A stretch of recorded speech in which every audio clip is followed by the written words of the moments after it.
All right. Hi, everybody. It's our CFB Talk 83. Same day, we're continuing on to have a chat about college football, or as they say, university football in Canada. So, good day and bonjour, mesdames et messieurs. We're not going to go too far into that, but I could not resist. So, we're going to be joined. I could see our guest is here now, so I'm going to go ahead and invite him up. So, we're going to be talking about sports in Canada, but specifically college football, which has been going on for many years. And it's something that we at RCFB have always enjoyed paying attention to because, in addition to FBS football, P5 football, we like all levels. And what's going on with youth sports has been something that we find quite interesting. Hello. How are you doing, Paul? I'm doing well, thank you. It's my first time doing anything like this on Twitter Speak, so I'm a bit nervous here. First time I've podcasted live in the big leagues now. Yeah, I know. And it's kind of a funny format because that's exactly what it is. It's like a live podcast format. It's something we've enjoyed. It lets us bring in callers. And by the way, everyone, if you have questions as we're going along, please just hit request. We'd love to have you if you have questions for Paul about youth sports and football in Canada. So, Paul, as some of you might have guessed, is a Scotsman who now writes about Canadian sports with a bit of soccer, but also football, or football and also football. And it's something that we've been really looking forward to talking to you about. I guess, my first question is this, and this is something I think you actually have a better understand. I mean, you can explain as well as anyone. By the way, the side humor is I grew up in the United States. I was, from age 3 to 18, I served 15 years in Bakersfield and moved out to Minnesota eventually. But I was actually born in Toronto. So no, the two of us, I'm actually technically the most. Look at us. Look at us turning the world upside down. Yeah, dogs and cats living together. Oh, my goodness. But, so in Canada, the term tends to be university football rather than college football. Why is that? It's they call them different things here. Universities are like, outside looking in, it seems like college and university are kind of more interchangeable terms in the US.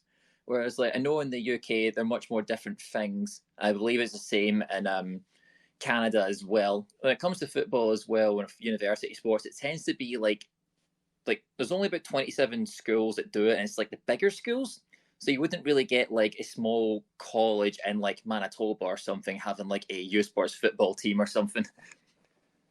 Absolutely. I know, it's so funny too. Growing up, I had a parent even tell me, like, well, basically college tends to, in their mind, was almost like a boarding high school in some ways. So, yeah, it's like an in between. Yeah. So let's see here. How did you get into it yourself? Yeah, that. I can see how that'd be a very interesting question given my background. So from the ages of about 14 or 15 is when I started getting into NFL. It's when I got exposed to it in the UK. And so for the longest time, I was like NFL obsessed and NFL only when it came to the sport. And then about 4 years ago, 2018, I took the plunge and moved to Canada. And I'm like, oh, you guys do this sport as well. So then I got interested in the CFL. So it became NFL and CFL. And over the last year or so, I've been involved with a site called 13 Man Sports. We write articles, all things Canadian sports. And there's a couple of guys involved in that who are really big into Canadian college football. And it just kind of came from that. It kind of like got my interest picked up from there. Last year, after the pandemic, the sport came back after a year off, and I started paying attention to the playoffs as it got towards the end. And then for this year, I've just kind of got myself more and more interested in it because I thought this is something I find interesting. I just love the sport, especially living in Canada. I want to follow it in Canada as much as I can. There's only 9 CFL teams, so this gives you an idea of seeing the sport much more wide in places I never thought it existed beforehand. And I've had a lot of fun doing it. So, I know there's 27, I believe there's 27 current youth sports university football teams. Mm-hmm. How does youth sports work in general? I mean, because obviously for a lot of people from the United States, the NCAA is the usual thing we think of, or for some, the NAIA. How is youth sports structured? So, yeah, I know in America you guys have different divisions like Division 2, Division 3. When it comes to football and youth sports, They're separated by region or province, depending on the size. So we have the OUA, Ontario University Athletics, that's Ontario teams. The AUS is Atlantic University Sports. That's teams based in the Maritimes like Nova Scotia and New Brunswick, with one exception, which I'll get to in a second. We have the RSEQ, which is the Quebec region. So that's teams from like Montreal and Quebec City, etc. And then we have Canada West, which is just a behemoth when it comes to size. That's British Columbia, Alberta, Saskatchewan, Manitoba, basically like a third of Canada at that point. These teams will compete in these conferences, and the winner, there's playoff formats. The winners of each conference will then meet in a national semi-final and then to a final. Sort of like you can get it from there. It's all funneled towards that. So I know that playoffs are a relatively new thing in terms of the NCAA, in terms of having national semi-finals, but in Canada it's something they've always had for the longest time because they conveniently have those 4 conferences. Yeah, it's definitely something that many of us think was needed. Yeah. In NCAA football, especially top level. The lower divisions added it, a little while ago, but at least on the biggest names, certainly not. So the season, how many games typically is in a U Sports season? There will be 8 games. So depending on the size of the conference, it's home and away, or it's just random. Like for example, not every team in the OUA will play every team they come up against every year. Like this year, for example, York have been spared from having to play Western, which would be the most lopsided game I think in Canadian history. The way the season's going right now, so that's good for them. Yeah, York's been getting absolutely slaughtered. I think I saw a score that almost made our weekly. We do a weekly Cobra Kai award for the most merciless game, and there was a York score, and I can't remember who it was against, but I just remembered York was at the receiving end of it. Yeah, and incredibly enough, York managed to get a win this season as well on a technicality because McMaster fielded an ineligible player. So there's hope for everybody in this world if York can get a win. But so yeah, there's they play 8 games. Last year they played 6, and because of COVID, it was a bit truncated. But usually it's 8. Then they go into the playoffs. The one exception is because of the size of the OUA, they actually have an extra round of playoffs. In the OUA, they have 6 teams reach the playoffs, with the top 2 getting a bye. So, for example, as that would stand right now, Western and Queens would be the teams getting a bye. Ottawa, Carleton, Laurier, and Windsor would be competing initially in the quarterfinals to then move on. And every other league, it's semi-finals and then a final. So there's just that one extra game in OUA, and they all sort of like play to match up with each other. So it's not like OUA's like waiting another week whenever we got to wait for them to catch up or anything. It's pretty streamlined like that. The season will go on from September and October, with playoffs kind of happening in November time.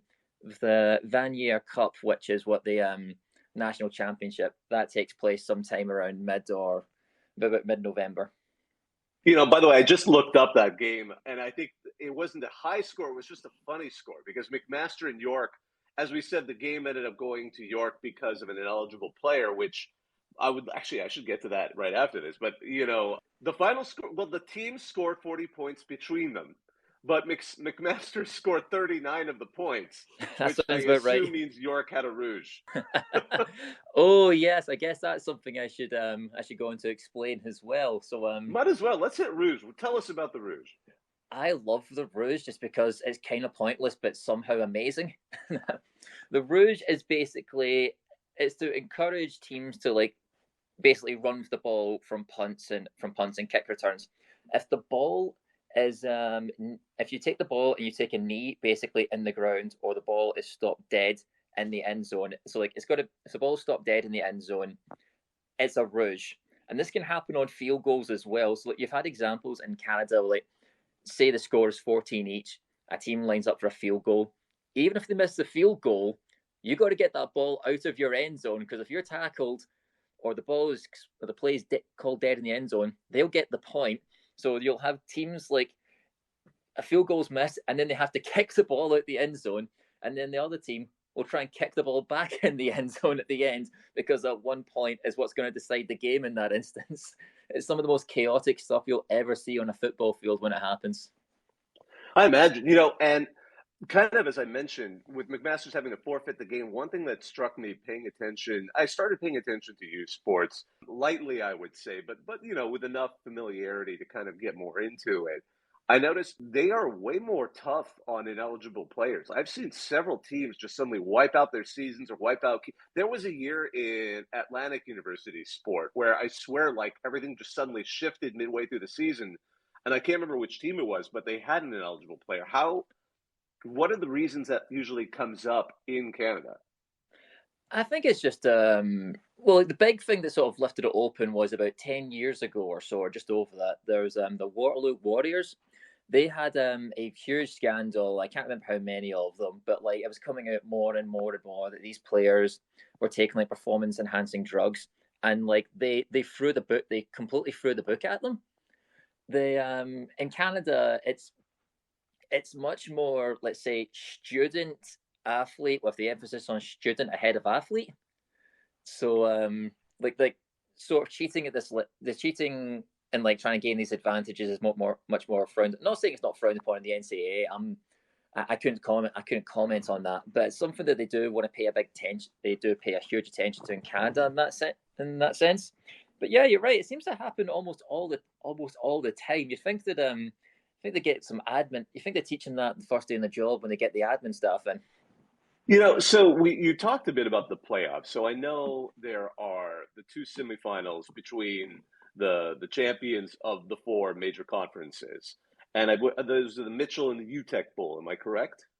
That is true. Yeah, the UTEC Bowl and the Mitchell Bowl. How do they decide? Is it always the same two conferences in each, or do they mix up who plays in each one?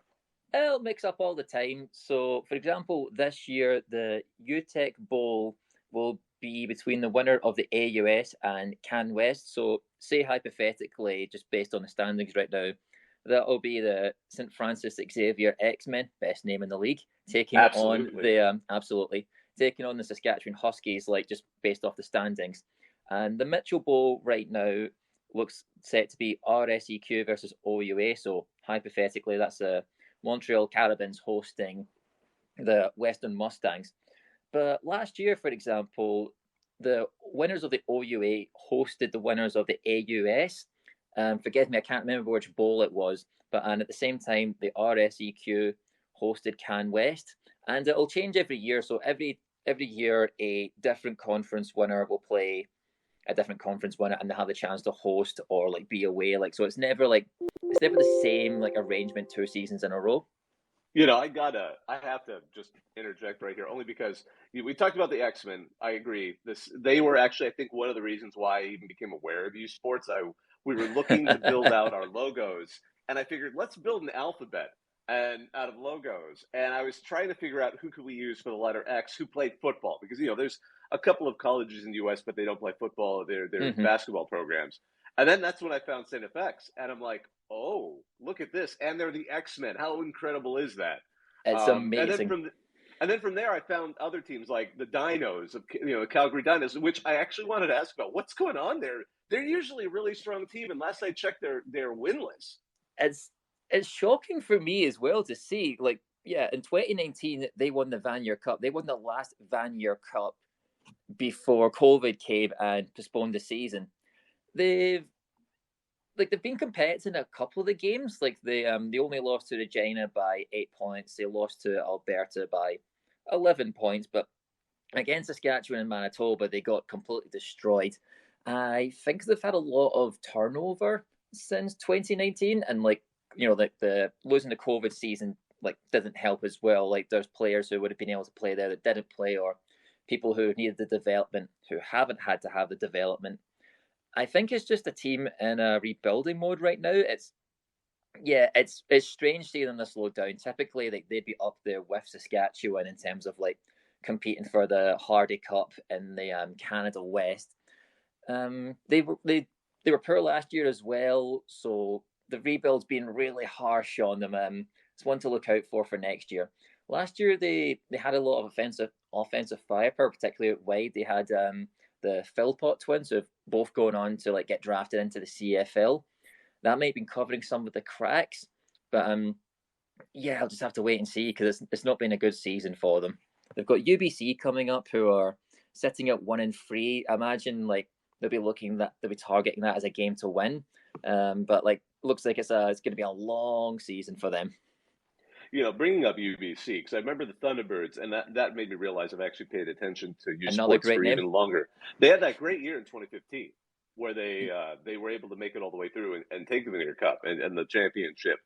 So that made me wonder, is youth sports football something where teams can bounce back fairly quickly between years? Or because also I think, meanwhile, on the other side of the coast, you have a team like Laval, which has been dominant for so long and seem to be building a program structured off of what those here in down in the United States might see from an NCAA program.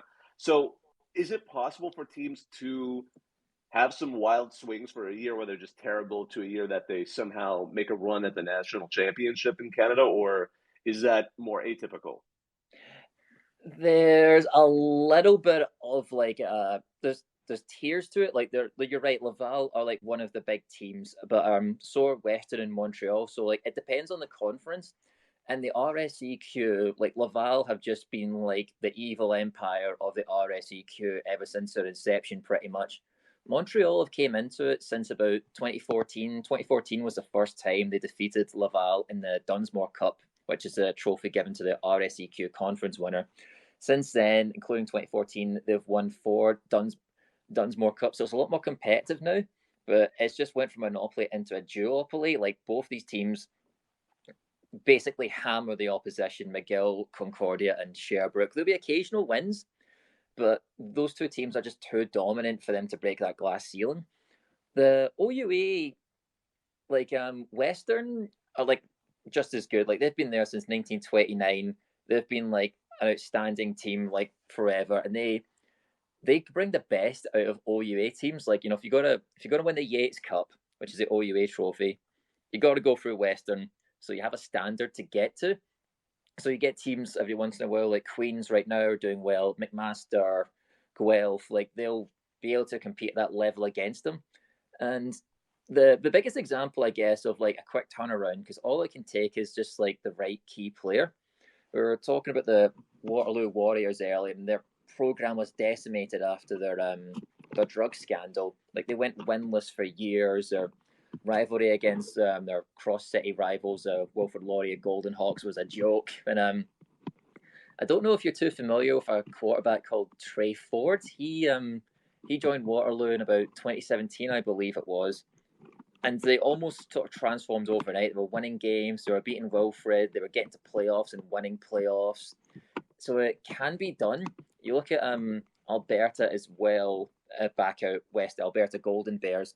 They have a quarterback this season called Eli Hetliger, who has just been absolutely slinging it. He's like top 5 for TDs and yards thrown in a game. They're doing much better than I thought they would. They upset Manitoba at the start of the season, who are a ranked team. They were a team I wouldn't have expected to make the playoffs, but it looks like they may be making them now. Like I think it depends on the conference you're in, but if you get the right player to commit to you, it can definitely be done. As we've been talking about this, gosh, so many questions keep popping in my mind, but that's okay. So how did Laval and Montreal get so good? That's a very good question. So I gotta take it back to about 1995. About 1995, around the time that the Quebec Nordiques left to go to Colorado, left the city of Quebec with basically nothing sports-wise. At the time, like it was noticed that like a lot of high school talent was coming out of Quebec at the time in football, but there wasn't really any francophone teams playing in Quebec. You had McGill, who were like they spoke in English. You had Ottawa, which was bilingual, but mostly went geared toward English. Same with Carleton. And so what happened was, like, with the help of rich alumni, Jacques Tanguay. Apologies if I'm pronouncing that wrong. I don't live in the French Oh, he's the side of furniture Canada. guy, isn't he? He's the guy He's that I think we had one of those chairs when we had a kid. Like it's like the company that makes all of the rocking chairs and all of like yes, the feeding chairs and all that stuff. Yeah, yeah. like So you've probably funded a Vanier Cup somewhere along the way then. So he put his money where his mouth is. Like and with the help of some others, they wanted to put a team in Laval because they wanted somewhere with these Quebec francophone players to go and play in a francophone environment to help like nurture the sport in Quebec. And so Laval did a lot of firsts with the financial benefits they had because of this. You know, they were the first U Sports team to have full-time assistants on board. They invested heavily on video technology and editing to be able to look back at game footage. They even take the team to Florida for spring break training. It's a bit unheard of in Canada. Their stadium is like magnificent. The Stade Telus, they can get as many as 18,000 fans in there, which when it's full, like that's a lot in like U Sports. That's even like comparable sometimes to CFL numbers. And like they've just been almost unbeatable since they've won the most Vanier Cups ever. The Vanier Cup's been around since the mid-60s, and Laval's only been around since like the late 90s. So that paints a picture of how dominant they've been. And it's one of these ones where like success breeds competition. Other teams got to see just how well Laval were doing with their francophone approach and thought, we want to do some of that. So in the early 2000s, you had the Sherbrooke Vertator come around, but you also had the Montreal Carabins as well. And so, Laval were able to recruit, obviously, in Quebec City, Montreal, like that's a huge city, a big catchment area too. Their coach in the mid 2000s was Danny Machocha, I believe, who's now the Montreal Alouettes coach, and he played a big part in that. Like I said, up until 2014, it was still Laval's conference. Like Montreal weren't even guaranteed to make the Dunsmuir Cup final all the time. They turned it around in 2014, and since then they've just been highly consistent. They've only won the Vanier Cup once, but they've been there a couple of times. They got there in 2019. They lost the semi-final last year to Saskatchewan in heartbreaking fashion. And it's just games between Montreal and Laval are amongst my favourite games in like Canadian football at all levels to watch, period. It's just so fun. There's always so much on the line. There's fans always show up. It's a game, if you ever get the chance to watch, like you should definitely get around to it. Absolutely. And by the way, I looked up. It's Dutalier. That's the furniture company, I believe. There you go. Yeah. So if anyone's ever bought a chair from Dutalier from Babies R Us or wherever you're at, you've helped fund Laval football. The Rouge et Or. I love that. It's that. And you pointed out something fascinating too. People might not realize is that a good chunk of those teams in Quebec, they are French. So, and I assume that means even the players all have to be French speakers because they have to go to class and all the teaching is done in French. Like they're a francophone university, so I mean, like if I was, for example, to roll in Laval, I'd have a very difficult time at least to begin with. I apologize for making this reference, but I have to. But now I'm imagining groundskeeper Willie trying to teach French on The Simpsons. I don't know. Yeah, that's very accurate. Bonjour, you cheese-eating surrender monkeys. Sorry. Oh my goodness. So going back to sort of this development, the stadiums are also kind of passing, and it kind of brings me into an interesting question because I've noticed. And I don't know, is Laval Stadium, is it called Stade Telus or do they say it out? Because they've hosted several Vanier Cups in a row. But for a while there, they were trying to have the Vanier Cup and the CFL Grey Cup championship game kind of in the same weekend. Are they trying to break away from that or was that just an experiment? I think see, a lot of like people involved in football in Canada, they want to bring that back, but I think some of it might just be a logistical thing. Like for example, if the Grey Cup was getting played in BC Place, it's easy enough for like a team like say the Montreal Alouettes to go and play Saskatchewan there. If the Montreal Carabins and Saskatchewan Huskies to get there. It's a bit more harder, I guess, logistically. So they always tend to like play Vanier Cups, at least in my experience as of the last couple of years. They always try to play them more in central Canada. So like this year, it's going to be in western. They usually do Stade Telus as well. I mean, Quebec City is one of the most beautiful cities in North America as well. So like, why wouldn't you? But it's something I think people want. It's just like it's may not always be manageable. They used to always play it almost in Toronto, like they play them in the Sky Dome and make it a big thing. It's only really been since about 2003 that they've experimented with playing in other places. Like they've played it in Saskatoon once, they've played it a couple of times in Hamilton. One time it's been in Vancouver. But yeah, I mean, since about 2009, it's never really more than about 2 years without it being in Quebec City, and it's being in London right now for the first time. I'd love it to match up and make it a big festival of Canadian football, but we'll have to wait and see. The next Grey Cup's going to be in Hamilton, so perfect excuse to put the Vanier Cup final there too. Why not?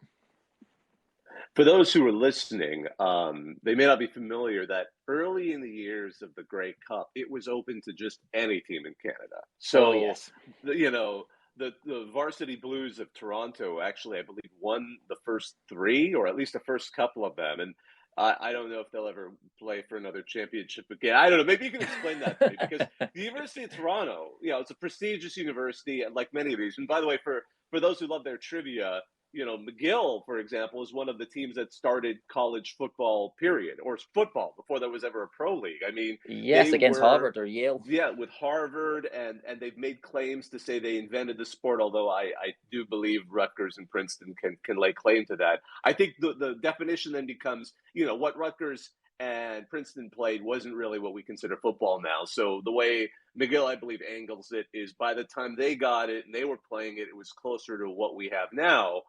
And my favorite part of all of this is the arguments of the rules and the shape of the field and all of these things. And Harvard basically tried to force the question, and essentially won in the United States by building Harvard Stadium to the specifications of their own version of the game, so you couldn't play Canadian rules football, or at least what became Canadian rules football, in that stadium because it was too narrow. And I think that ended up being the point where we got American football and Canadian football, because the rules just, you couldn't accommodate it in the American stadiums that were then being built, thanks to Harvard and their hubris, I guess.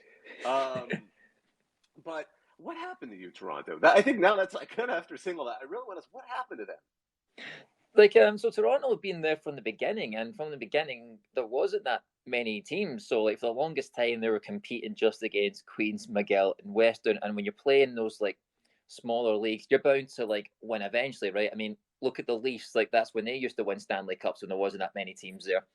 They're like in the Vanier Cup era, like they've won two Vanier Cups, which is nothing to be ashamed of. They won a couple of Yates Cups from the couple in the 60s, 70s, 80s, 90s. But yeah, I mean, like I wasn't around, let's say, in the early 90s, but like the program for sure fell off a cliff. I think part of it as well is just the OUA is very competitive and cutthroat. 11 teams, there's only 6 spots, so teams don't go easy on teams. Like you only have to look at York this year to see that teams don't take mercy on you.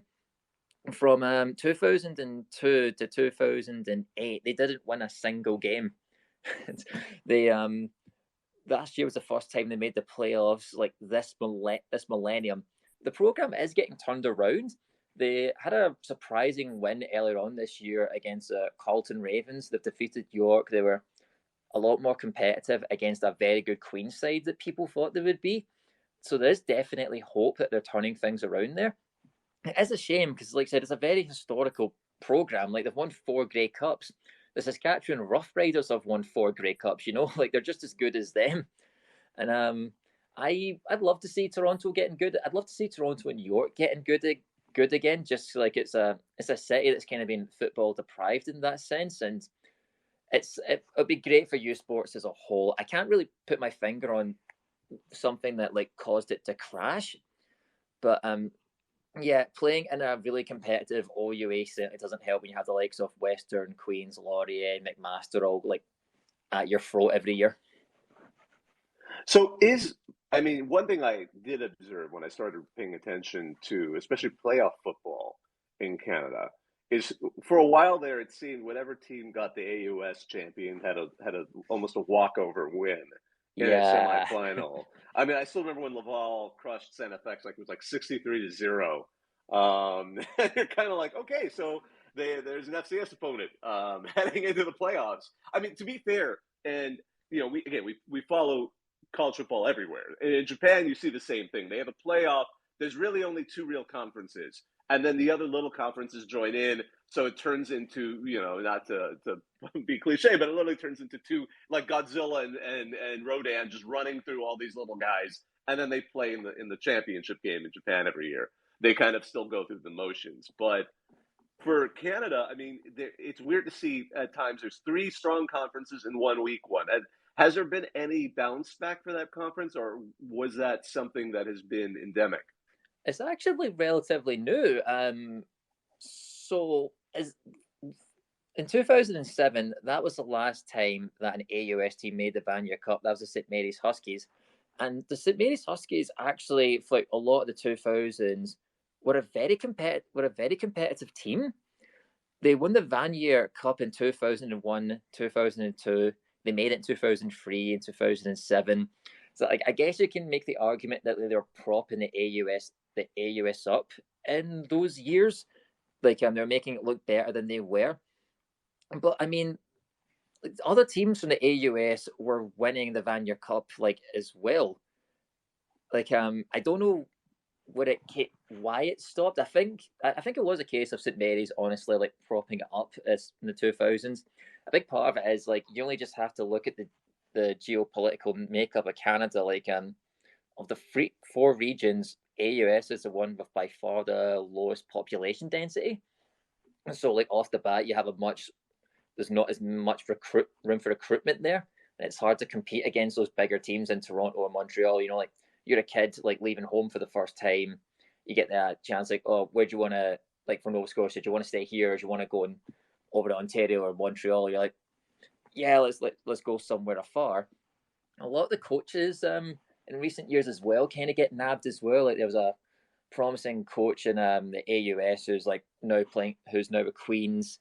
There's a lot more instability, much more instability in those positions. Like the teams that always do the best are typically the teams who have had the same coaches for the longest years, and it could just be a cultural thing as well. Like there's no CFL teams like in that AUS region. Like they're trying to get one in Halifax, but they've just never been get it off the ground.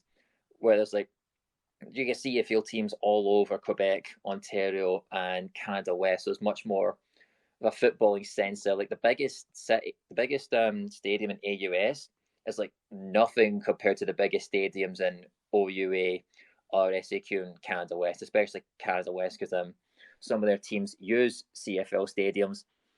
Is it something I think will change?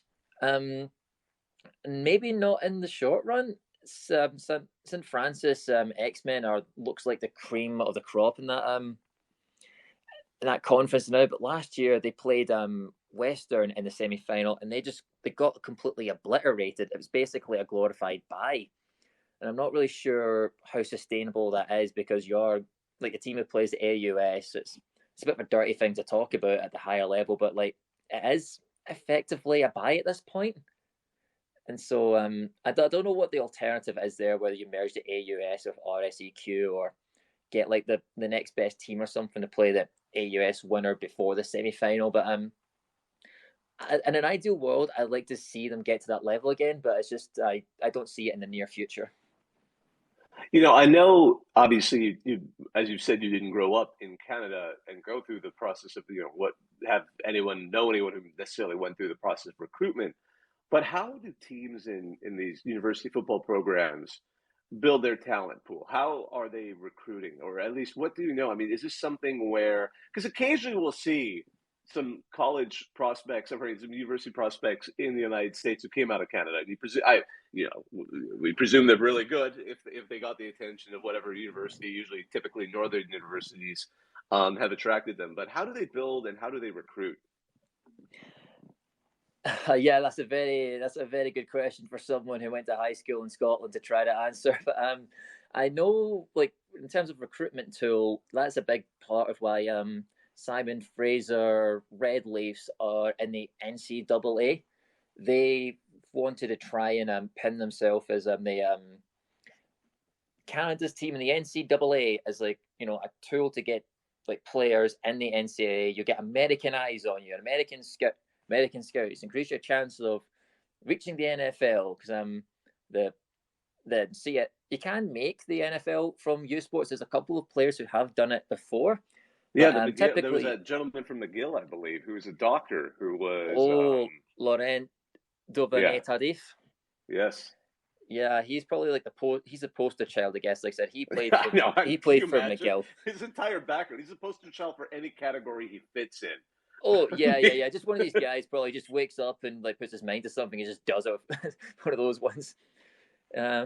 So yeah, that's Simon Fraser's MO. I'm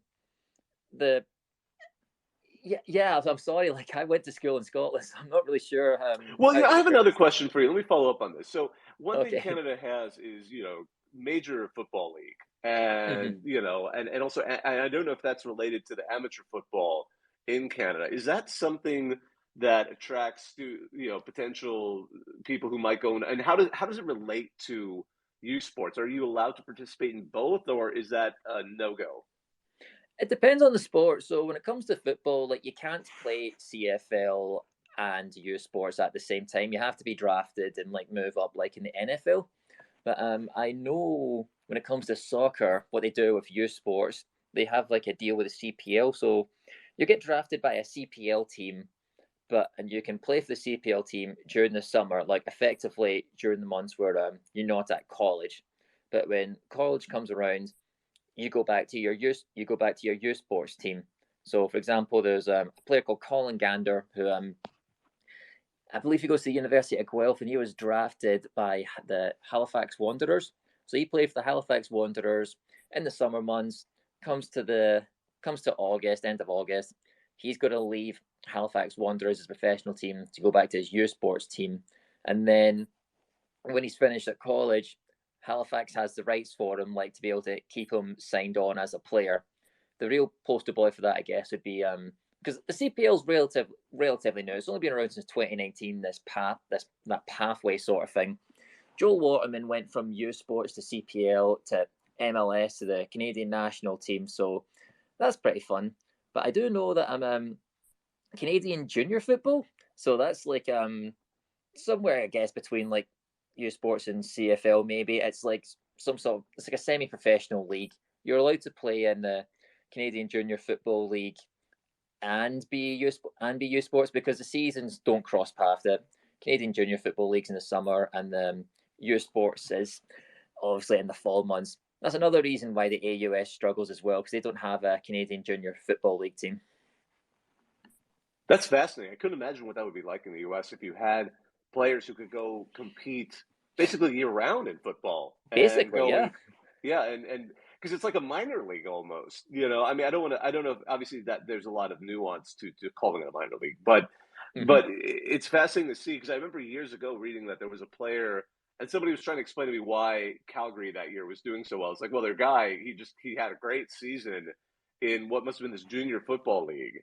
And someone explained to me, it's like, yeah, it's like as long as I think there was like an age requirement or something, they could then go play in a semi-pro or an amateur league and then come back and play their college football season. And it didn't affect eligibility at all, which... Not at all, no.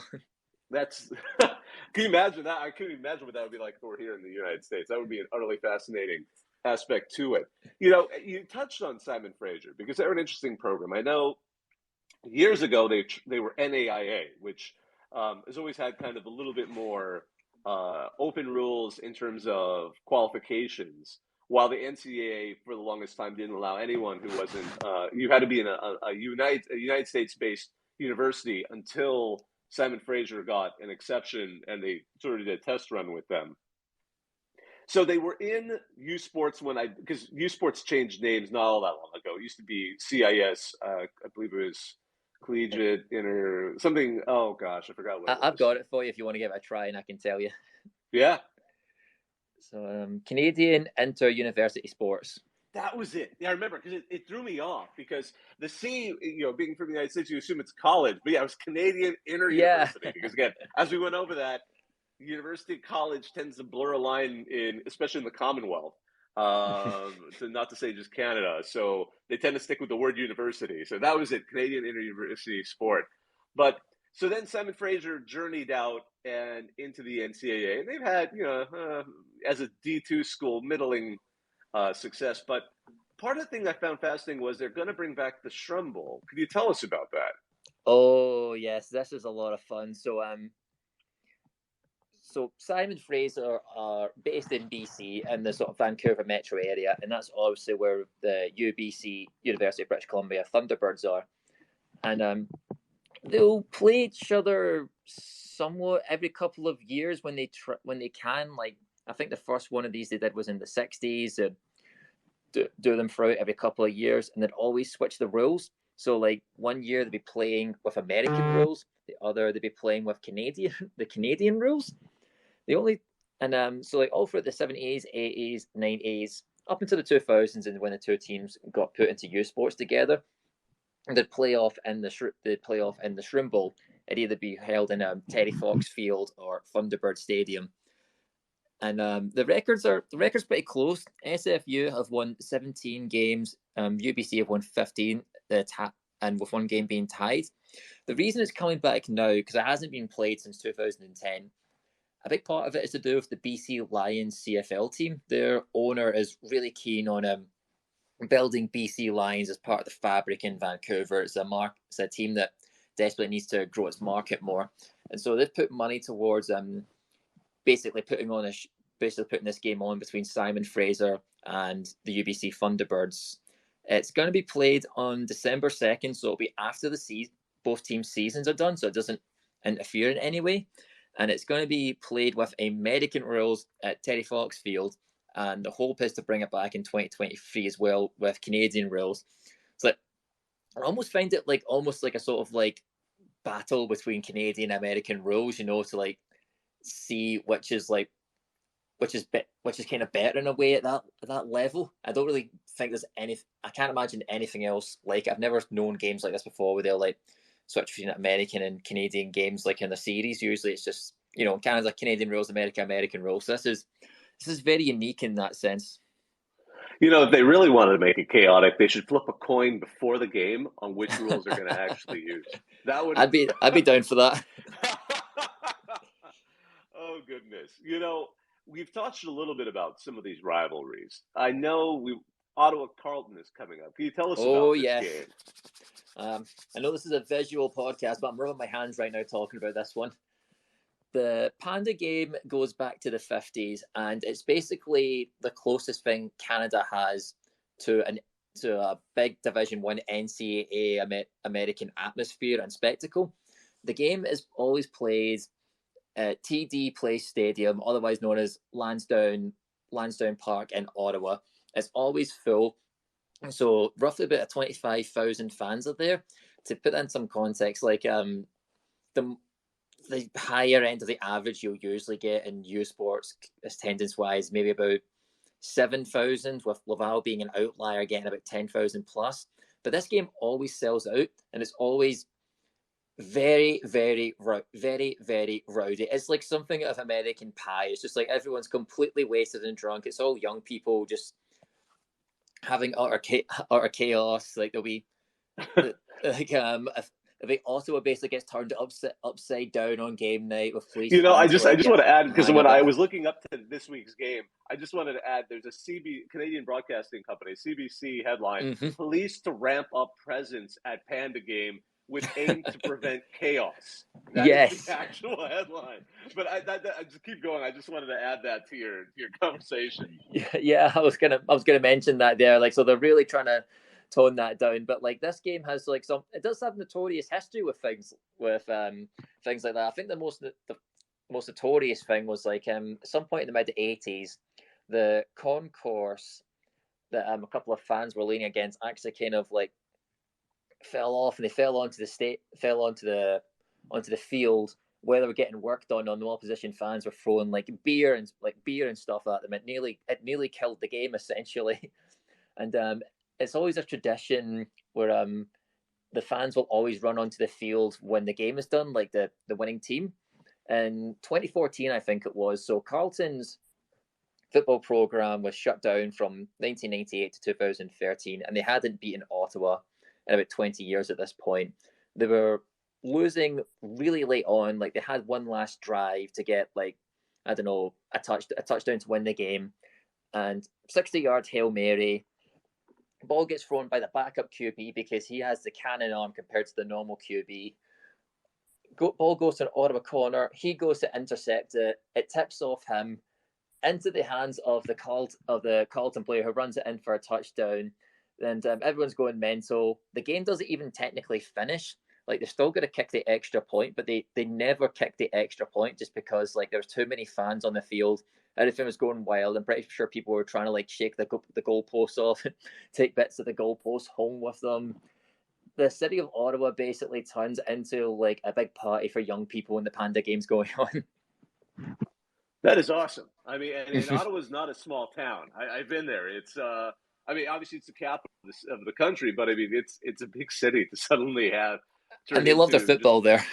Yeah, they do. You know, and it's so funny because I know obviously you cover soccer as well. This is something that's almost like getting into the kind of I don't want to say hooliganism, but you know, it's getting a little bit. It's along those lines, yeah. Like speaking as an outsider, like a lot of the Canadian rivalries are a bit tamer than you get in Europe. But like the Ottawa Carlton one is one where I'm like, as like a European football fan, I'm like, oh wow, I got to get myself there at some point. Well, you know, I wanted to sort of gradually wrap this up. Can you tell us a little bit about, again, what you do in your writing, in your and as well as your podcast as well? Yeah, so for those who may be paying attention to this in the speak, you'll see that my name is FC13 Canadian Soccer Podcast. So like my bread and butter is soccer. You know, I'm British. Like you're born with a ball at your foot and you kick it into a goal right out of birth. And I wanted to basically harness my hobby into something Canadian, like give back to this country in any way I can to I just help people like learn about the sport. Well, like I say, learn. It's usually just like we chat away and laugh. Or we're trying to be entertaining more than insightful. We'll talk about the CPL, MLS, international games, both men and women. We also try to cover lower leagues in Canada as well, League One level. So that's the level below CPL. The writing side is something I've been doing for just under a year now. 13 Man Sports, we're looking for sports writers. I was unemployed at the time because I was waiting on my permanent residency application to come through. So I took the plunge to do it. It's been a lot of fun just writing about things here and there. It started off just CFL. Gradually, I've pushed the boat out and I've talked more about soccer. On the site, we talk about like almost everything at some point. I think we've even done articles about curling before, and basketball and baseball. We're trying to grow little by little, and it's getting there.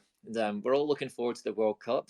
I'm probably going to have a lot of sleepless nights having to write things up, whether through the podcast or articles because of that. But yeah, it's something that comes around every 4 years, so I'll have to make the most of it. Well, thanks so much, Paul. It's been a pleasure talking to you and learning so much about U Sports and football in Canada. Yeah, thank you very much for having me. And I probably should mention that every week I do a top 10 ranking as well in U Sports. So if you're looking to see who the best teams are in U Sports, go to the experts first and then come to my article. I'll have my top 10 list there. Excellent. Well, thanks again.